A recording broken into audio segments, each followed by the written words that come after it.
United ရဲ့တာဝန်ရှိသူတွေကဒါမျိုးဆိုရင်တော့ sorry ပဲအားလုံးပဲမင်္ဂလာပါကျွန်တော်မောင်ကြီးပါဒီနေ့ရာဒီမှာ Casemiro ထွက်ခွာသွားမယ်ဆိုတာအားလုံးသိပြီးသားဖြစ်တယ်ဆိုတော့အဲ့ဒီအချိန်မှာ United နဲ့သတင်းထွက်လာတဲ့ကွင်းနယ်ကစားသမားတွေကအခုဆိုထပ်ပြီးတော့တိုးွားလာပြန်ပြီဆိုတော့ The Telegraph ရဲ့ဖော်ပြချက်အရ Manchester United အသင်းအနေနဲ့ကျွန်တော်တို့ Casemiro နေရာမှာဖြည့်တင်းမှုအတွက် Real Madrid အသင်းရဲ့ကွင်းနယ်ကစားသမား Tchouaméni ကိုကျွန်တော်တို့ပြစ်မှတ်ထားနေတယ်ဆိုပြီးတော့ The Telegraph သတင်းထားတာဖော်ပြသွားဆိုတော့ဒီသတင်းဘာကြောင့်ထွက်ပေါ်လာလဲဆိုတော့ကျွန်တော်တို့ United အသင်းအနေနဲ့အစောပိုင်းမှာတောက်လျှောက်ကျွန်တော် Elliot Anderson ကိုလိုက်နေတယ်ဆိုပေမဲ့ Elliot Anderson ရဲ့ကျွန်တော်တို့အသင်း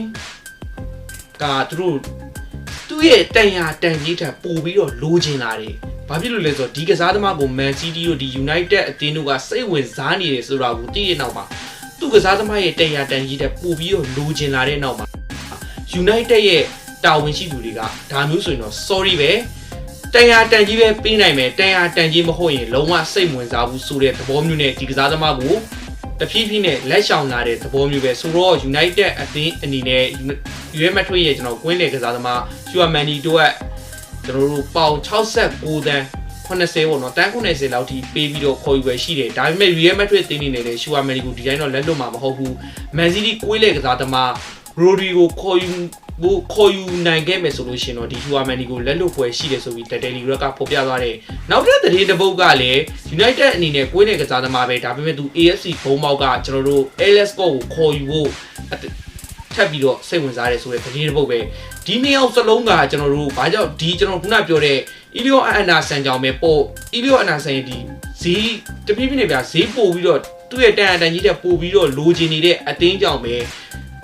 ကျွန်တော်တို့ United ကလက်ရှောင်လာတယ်လက်ရှောင်လာပြီးနောက်ထပ်ကစားသမားကြီးကိုပြစ်မှတ်ထားလာတယ်ဆိုတော့ကျွန်တော်တို့အခု Alex Scott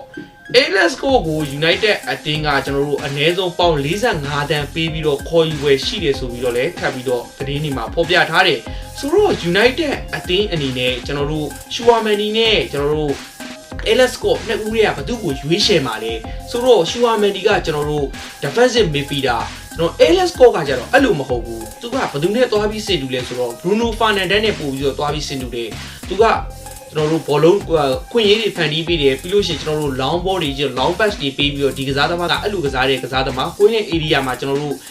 ကိုဘီမိုင်ကြီးနဲ့တွဲမယ်ဆိုလို့ရှိရင် double ပစ်ဖို့ကစားတတ်တဲ့ကစားသမားဆိုတော့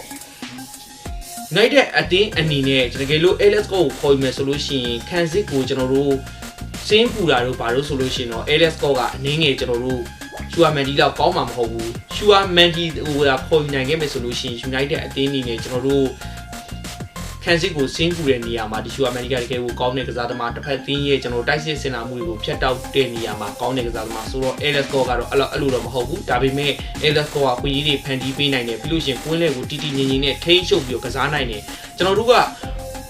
all the ball movement မှာဆိုလို့ရှိရင်တော့ဒါ Tchouaméni ကအဆင်ပြေနေပေမဲ့